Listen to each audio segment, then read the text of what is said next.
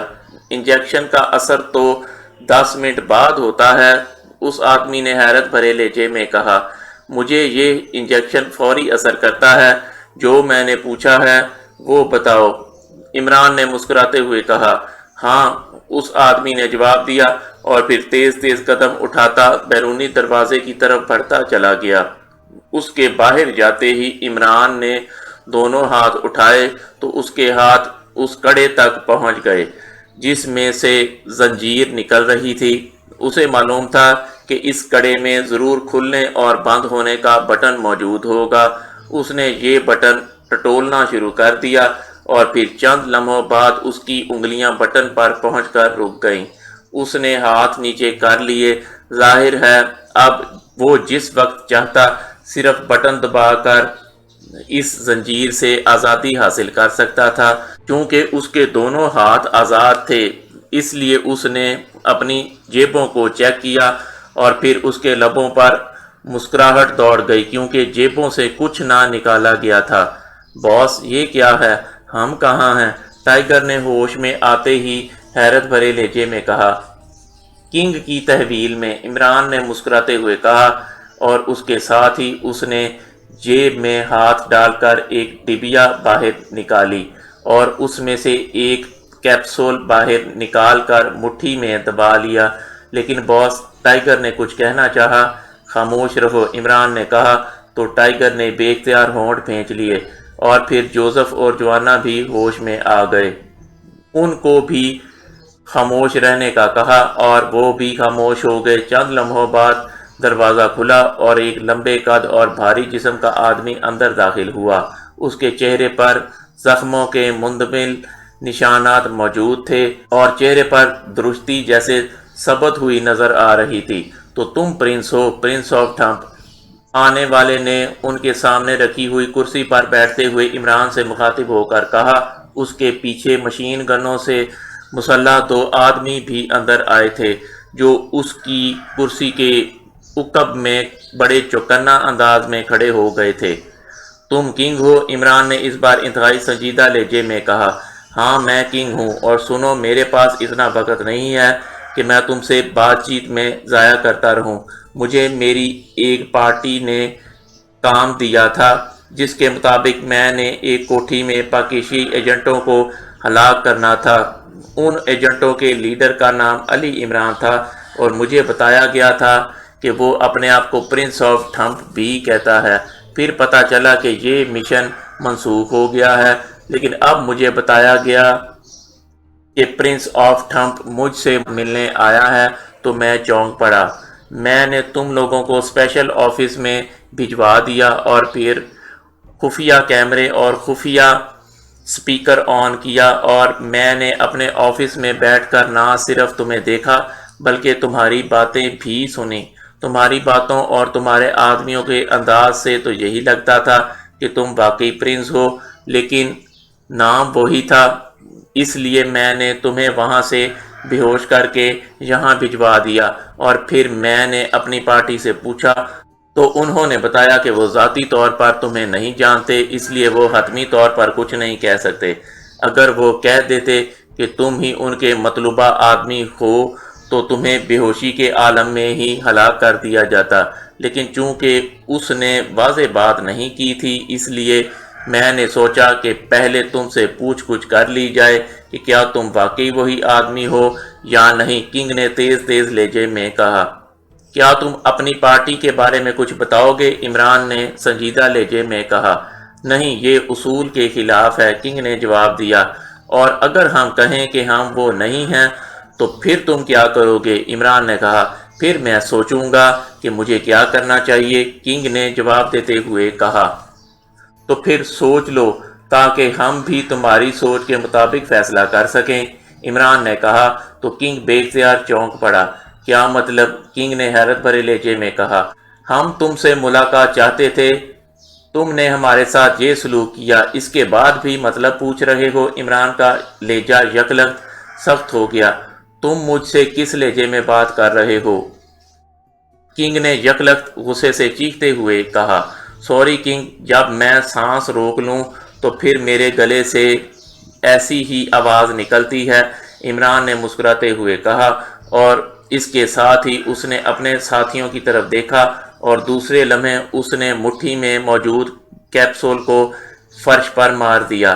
کیا مطلب یہ کنگ نے جھٹکے سے اٹھتے ہوئے کہا، لیکن اسی لمحے وہ بری طرح لہراتا ہوا پہلے کرسی پر گرا اور پھر کرسی سمیت نیچے فرش پر جا گرا، جبکہ اس کے پیچھے موجود اس کے دونوں مسلح ساتھی بھی لہراتے ہوئے نیچے جا گرے تھے۔ عمران نے سانس روکا ہوا تھا، اس نے اسی حالت میں دونوں ہاتھ اٹھائے اور چند لمحوں بعد اس کے جسم کے گرد موجود زنجیر کھڑکھڑاتی ہوئی اس کے قدموں میں جا گری، اور پھر اس سے پہلے کہ عمران قدم آگے بڑھاتا، کمرہ زنجیروں کی کھڑکھڑاہٹ سے گونج اٹھا اور عمران نے مڑ کر دیکھا تو بے اختیار مسکرا دیا، کیونکہ جوزف اور جوانا دونوں نے بٹن پریس کر کے کھولنے کی بجائے فولادی کنڈا ہی دیوار سے باہر نکال لیا تھا جس میں زنجیر موجود تھی، جبکہ ٹائیگر نے اس کی طرح بٹن پریس کر کے زنجیر کھولی تھی۔ عمران نے آہستہ سے سانس لیا اور پھر جب اس کی ناک سے مخصوص بو نہ ٹکرائی تو اس نے زور زور سے سانس لینا شروع کر دیا، اور ظاہر ہے اس کے ساتھیوں نے بھی اسے سانس لیتے دیکھ کر خود بھی زور زور سے سانس لینا شروع کر دیا تھا۔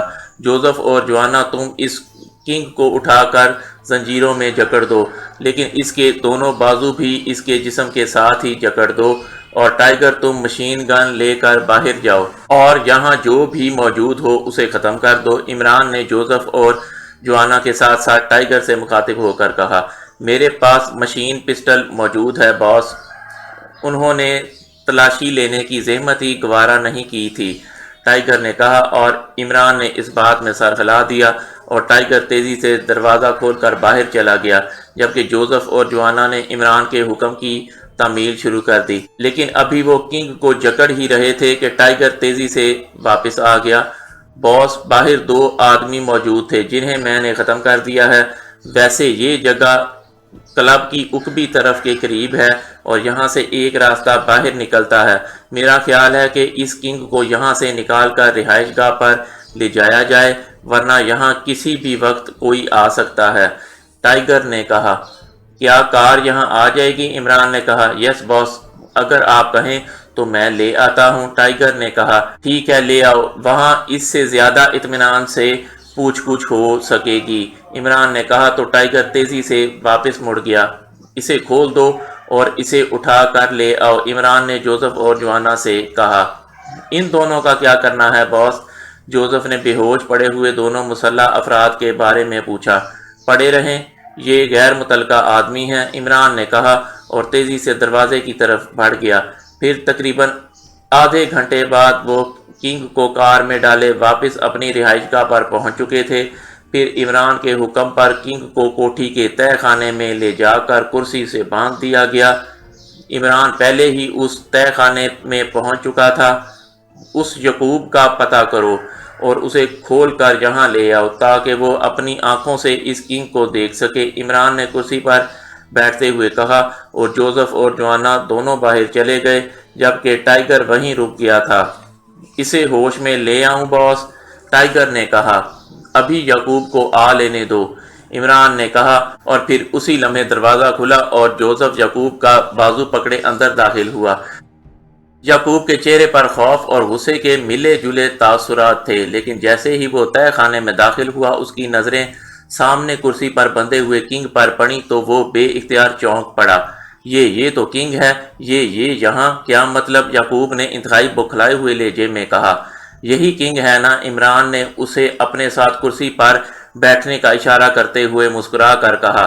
ہاں یہی کنگ ہے، لیکن یہ سب کیسے ہو گیا؟ کیا مطلب؟ یہ آخر کیسے ممکن ہے؟ یعقوب کے لہجے میں انتہائی حیرت موجود تھی۔ ہم اسے اس کے کلب سے اٹھا لائے ہیں۔ تمہیں یقیناً اس بات پر غصہ اور رنج ہوگا کہ ہم نے جاتے ہوئے تمہیں بے ہوش کر کے باندھ دیا تھا، لیکن یہ ضروری تھا کیونکہ تم جس طرح اس سے دہشت زدہ تھے، مجھے خطرہ تھا کہ تم لازماً ہمارے جانے کے بعد افندی کو فون کر کے سب کچھ بتا دو گے کہ ہم یہاں آئے ہیں اور ہم سپر کلب گئے ہیں، جبکہ افندی کا کوئی آدمی اس کنگ کا مخبر ہے جس کی رسائی فون تک ہے۔ اس لیے ہو سکتا تھا کہ ہمارے پہنچنے سے پہلے تمہاری بتائی ہوئی بات اس کنگ تک پہنچ جاتی، اس لیے مجبوراً ہمیں تمہیں اس حالت میں یہاں رکھنا پڑا تھا۔ عمران نے مسکراتے ہوئے کہا۔ آپ انتہائی حیرت انگیز آدمی ہیں جناب۔ اگر آپ مجھے بے ہوش کر کے باندھ نہ دیتے تو میں یقیناً ایسا ہی کرتا۔ بہرحال اگر آپ پہلے ہی یہ وضاحت کر دیتے تو میں ایسا نہ کرتا۔ یعقوب نے کہا۔ میں اس معاملے میں کوئی رسک نہیں لے سکتا تھا۔ بہرحال اب تمہارا گلہ دور ہو گیا ہوگا، اس لیے اب تم باہر جا سکتے ہو کیونکہ تم یہاں کے مقامی آدمی ہو، اس لیے تمہارا اس کنگ کے سامنے آنا ٹھیک نہیں ہے۔ عمران نے کہا۔ یس سر، یعقوب نے کہا اور اٹھ کر تیزی سے واپس چلا گیا۔ اب اسے ہوش میں لے آؤ ٹائیگر، عمران نے ٹائیگر سے کہا۔ جوزف اور جوانا بھی وہاں موجود تھے۔ ٹائیگر نے اس بات میں سر ہلا دیا۔ اسی لمحے کنگ نے کراہتے ہوئے آنکھیں کھول دیں۔ چند لمحوں تک تو اس کی آنکھوں میں دھند سی چھائی رہی، پھر اس کا شعور جاگ اٹھا اور اس کے ساتھ ہی اس نے لاشعوری طور پر بے اختیار اٹھنے کی کوشش کی، لیکن ظاہر ہے بندھے ہونے کی وجہ سے وہ صرف کسمسا کر رہ گیا تھا۔ یہ سب کیا ہے؟ کیا مطلب؟ میں کہاں ہوں؟ اوہ تم، مگر تم تو جکڑے ہوئے تھے، کنگ نے انتہائی حیرت بھرے لہجے اور بوکھلائے ہوئے انداز میں کہنا شروع کیا۔ تم اس وقت اپنے کلب میں نہیں ہو کنگ، بلکہ ایک ایسی جگہ پر ہو جہاں سے تمہاری چیخیں کوئی نہیں سن سکتا، اور میرے ساتھ کھڑے اس دیو کو دیکھ رہے ہو۔ یہ انسانی جسم کی چیر پھاڑ کا ماہر ہے، عمران نے مسکراتے ہوئے کہا۔ تم کون ہو؟ یہ تم نے کیا کیا؟ یہ سب کس طرح ہو گیا؟ کنگ نے اسی طرح بوکھلائے ہوئے لہجے میں کہا۔ وہ شاید ابھی تک اپنے ذہن کو موجودہ سچویشن کے ساتھ ایڈجسٹ نہ کر سکا تھا۔ تمہارے آدمیوں نے نہ ہی ہماری تلاشی لی تھی اور نہ ہی انہوں نے ہمارے بازو اور ہاتھ باندھنے کا تکلف کیا تھا۔ میری جیب میں بے ہوش کر دینے والے کیپسولوں کی ڈبیا موجود تھی۔ میں نے تمہارے آنے سے پہلے ایک کیپسول نکال کر مٹھی میں بند کر لیا تھا، چنانچہ میں نے وہ کیپسول فرش پر پھینکا اور ساتھ ہی میں نے اور میرے ساتھیوں نے سانس روک لیے۔ اس کے نتیجے میں تم اور تمہارے مسلح افراد بے ہوش ہو گئے، جبکہ ہم ہوش میں رہے۔ پھر میں نے اور میرے ایک ساتھی نے وہ بٹن پریس کر کے زنجیریں کھول دیں، جبکہ میرے دو ساتھیوں نے وہ فولادی کنڈے ہی دیوار سے اکھاڑ لیے۔ اس طرح ہم آزاد ہو گئے۔ باہر تمہارے دو آدمی تھے، انہیں ہلاک کر دیا گیا، اور پھر ہم عقبی راستے سے تمہیں بے ہوشی کے عالم میں اٹھا کر یہاں لے آئے، عمران نے پوری تفصیل بتاتے ہوئے کہا تاکہ اس کی حیرت دور ہو سکے۔ اوہ، اس کا مطلب ہے کہ تم واقعی وہی لوگ ہو جس کے بارے میں مجھے ٹاسک دیا گیا تھا۔ مجھے بتایا گیا تھا کہ تم سیکرٹ ایجنٹ اور انتہائی تربیت یافتہ ہو۔ کاش میں تمہیں فوری طور پر ہلاک کر دیتا، کنگ نے کہا۔ کس نے بتایا تھا؟ عمران نے اچانک سوال کیا۔ ولسن نے، کنگ نے عمران کے اچانک سوال پر بے اختیار ہو کر جواب دیا۔ کہاں رہتا ہے ولسن؟ عمران نے پوچھا۔ کون ولسن؟ میں کسی ولسن کو نہیں جانتا، کنگ نے اچانک سنبھلے ہوئے لہجے میں کہا۔ اس نے شاید عمران کے اچانک سوال پر لاشعوری طور پر نام بتا دیا تھا، لیکن اب وہ ذہنی طور پر سنبھل گیا تھا۔ جوانا، عمران نے جوانا سے مخاطب ہو کر کہا۔ یس ماسٹر، جوانا نے جواب دیا۔ خنجر نکالو اور شروع ہو جاؤ، میں دیکھنا چاہتا ہوں کہ اس میں کتنی قوت برداشت ہے، عمران نے سرد لہجے میں کہا۔ یس ماسٹر، جوانا نے اس بار مسرت بھرے لہجے میں کہا، اور ساتھ ہی اس نے کوٹ کی اندرونی جیب سے خنجر نکالا اور جارحانہ انداز میں کنگ کی طرف بڑھنے لگا۔ رک جاؤ، میری بات سنو، کنگ نے تیز لہجے میں کہا، تو عمران نے ہاتھ اٹھا کر جوانا کو روک دیا اور جوانا وہیں رک گیا۔ بولو، عمران نے سرد لہجے میں کہا، میں کسی کے لیے اپنے اوپر بے جات تشدد برداشت نہیں کرنا چاہتا، اس لیے اگر تم یہ حلف دو کہ معلومات دینے کے بعد تم مجھے زندہ چھوڑ دو گے تو میں تمہیں تفصیل بھی بتا سکتا ہوں، اور یہ بھی حلف دیتا ہوں کہ آئندہ تمہارے خلاف میں نہ ہی کبھی کام کروں گا اور نہ ہی میرا گروپ، اور نہ ہی آگے کسی کو تمہارے بارے میں کچھ بتاؤں گا۔ کنگ نے کہا، میں حلف دینے کا عادی نہیں ہوں کنگ، البتہ وعدہ کر سکتا ہوں کہ اگر تم نے میرے ملک کے خلاف کوئی جرم نہیں کیا تو تمہیں زندہ چھوڑ دیا جائے گا۔ عمران نے اسی طرح سرد لہجے میں کہا، ٹھیک ہے، اتنا ہی کافی ہے، تو سنو، مجھے یہ کام ولسن نے دیا تھا۔ ولسن ریڈ فلیگ کا یہاں مصر میں باس ہے، ویسے وہ گرین ٹریولنگ ایجنسی کا مالک اور جنرل مینیجر ہے، لیکن دراصل وہ ریڈ فلیگ کا خاص آدمی ہے۔ کنگ نے کہا، کہاں ہے یہ ٹریولنگ ایجنسی؟ عمران نے پوچھا۔ سامی روڈ پر مصر کی سب سے بڑی ٹریولنگ ایجنسی ہے، کنگ نے جواب دیا۔ اس کا فون نمبر کیا ہے؟ عمران نے پوچھا۔ مجھے نہیں معلوم، میرا پرسنل سیکریٹری جانتا ہوگا، کنگ نے جواب دیتے ہوئے کہا۔ جوانا، فون یہاں لے آؤ، یہاں اس کا کنیکشن موجود ہے، اور کنگ تم ولسن سے بات کر کے اپنی بتائی ہوئی بات کنفرم کرو گے۔ عمران نے کہا تو جوانا نے خنجر واپس جیب میں رکھا اور مڑ کر تہہ خانے سے باہر چلا گیا، جبکہ کنگ نے اس بات میں سر ہلا دیا۔ کیا ولسن کے علاوہ بھی یہاں کوئی اور آدمی ریڈ فلیگ کے لیے کام کرتا ہے؟ عمران نے پوچھا۔ ہاں، ایک آدمی راجر ہے، وہ ولسن کا نائب ہے، لیکن مجھے اس کے بارے میں تفصیل معلوم نہیں ہے، وہ صرف کبھی کبھی فون کرتا ہے جب ولسن یہاں موجود نہ ہو تو، کنگ نے جواب دیا۔ ریڈ فلیگ کا ہیڈ کوارٹر کہاں ہے اور اس کا اصل ہیڈ کون ہے؟ عمران نے پوچھا۔ مجھے نہیں معلوم، اور نہ میں نے کبھی اس پر توجہ دی ہے، کیونکہ یہ لوگ میرے نقطہ نظر سے گھٹیا کام کرتے ہیں، نوادرا چراتے ہیں اور انہیں بیچتے ہیں، جو میرے نزدیک انتہائی گھٹیا کام ہے، کنگ نے منہ بناتے ہوئے جواب دیا تو عمران بے اختیار مسکرا دیا۔ تھوڑی دیر بعد جوانا واپس آیا تو اس کے ہاتھ میں فون پیس موجود تھا۔ اس نے اس کا پلگ مخصوص ساکٹ میں لگایا اور فون پیس عمران کے سامنے رکھی ہوئی تپائی پر رکھ دیا۔ عمران نے ریسیور اٹھایا اور انکوائری کے نمبر پریس کر دیے۔ یس انکوائری پلیز، رابطہ قائم ہوتے ہی ایک نسوانی آواز سنائی دی۔ گرین ٹریولنگ ایجنسی کا فون نمبر دیں، عمران نے کہا تو دوسری طرف سے فون نمبر بتا دیا گیا۔ عمران نے کریٹل دبایا اور پھر ٹون آنے پر اس نے وہی نمبر پریس کیے جو انکوائری آپریٹر نے بتائے تھے۔ آخر میں اس نے لاؤڈر کا بٹن پریس کر کے فون پیس اور ریسیور ساتھ کھڑے جوانا کو دے دیا۔ جوانا نے ریسیور کنگ کے کان سے لگا دیا۔ گرین ٹریولنگ ایجنسی، رابطہ قائم ہوتے ہی ایک نسوانی آواز سنائی دی۔ سپر کلب سے کنگ بول رہا ہوں، ولسن سے بات کراؤ، کنگ نے انتہائی تحقمانہ لہجے میں کہا۔ سر، وہ تو موجود نہیں ہیں، آپ جنرل مینیجر سے بات کر لیں، دوسری طرف سے انتہائی بوکھلائی ہوئے لہجے میں کہا گیا۔ کراؤ بات، کنگ نے اسی طرح سخت اور تحقمانہ لہجے میں کہا۔ عبدالصمد بول رہا ہوں جناب، جنرل مینیجر۔ چند لمحوں بعد ایک آواز سنائی دی، لہجہ انتہائی مؤدبانہ تھا۔ کنگ بول رہا ہوں، ولسن کہاں ہے؟ کنگ نے کہا، جناب وہ تو کارجر گئے ہوئے ہیں جناب، اور ابھی وہاں سے ان کی واپسی کے بارے میں کچھ معلوم نہیں ہے جناب۔ دوسری طرف سے اسی طرح انتہائی مؤدبانہ لہجے میں جواب دیا گیا۔ اوکے، کنگ نے کہا اور اس انداز میں سر کو جھٹکا دیا جیسے کہہ رہا ہو کہ ریسیور اٹھا لیا جائے۔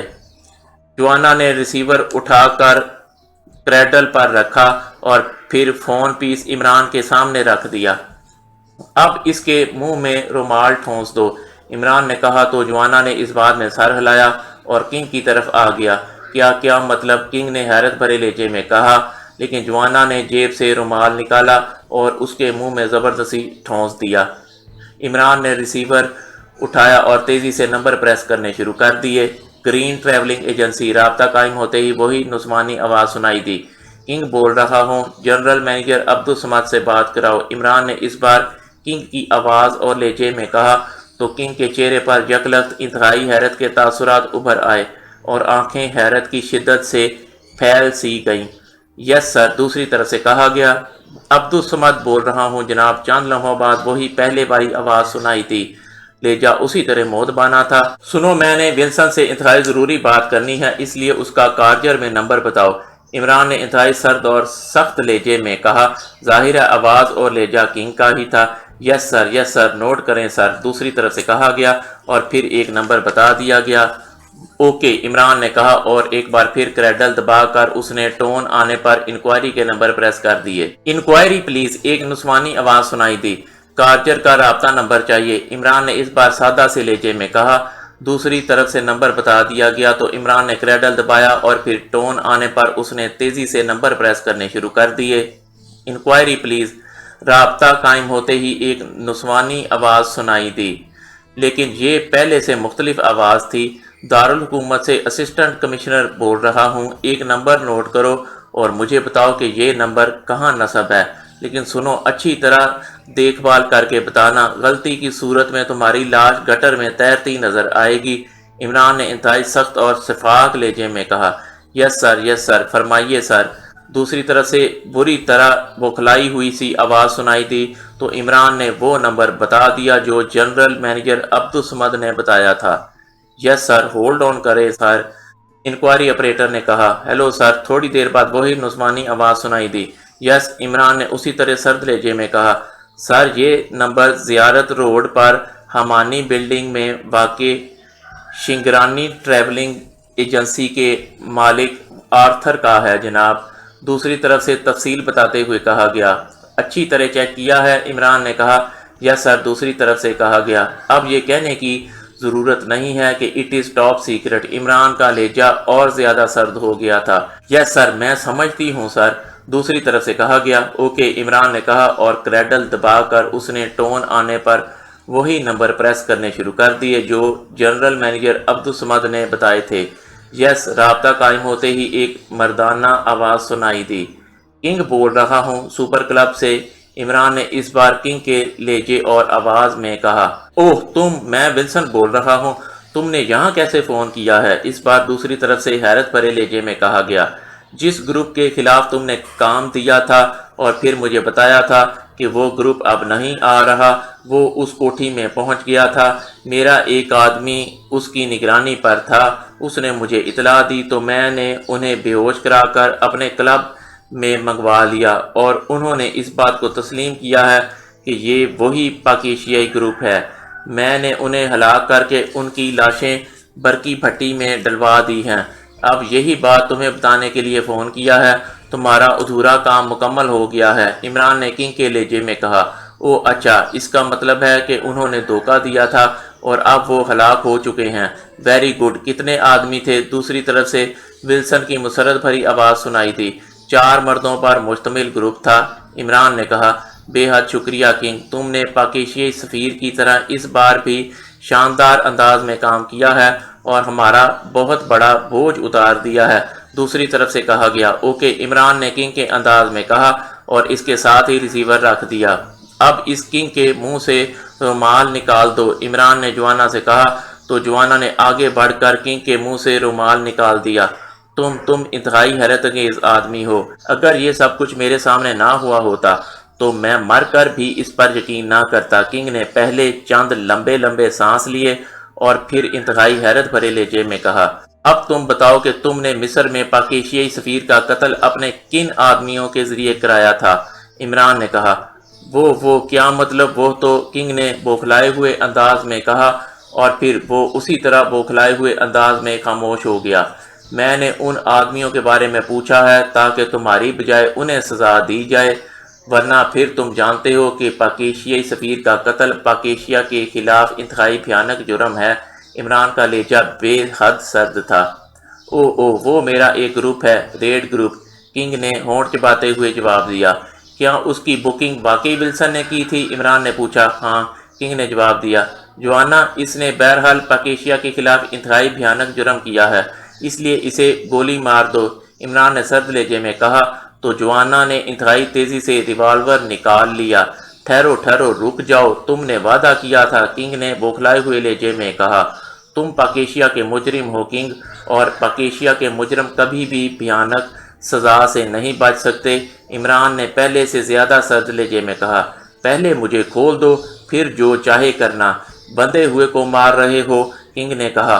میرے پاس کھیل تماشوں کا وقت نہیں ہوتا، جوانا، حکم کی تعمیل کرو، عمران نے سرد لہجے میں کہا۔ تو دوسرے لمحے مشین پسٹل کے دھماکوں اور کنگ کے حلق سے نکلنے والی چیخوں سے کمرہ گونج اٹھا۔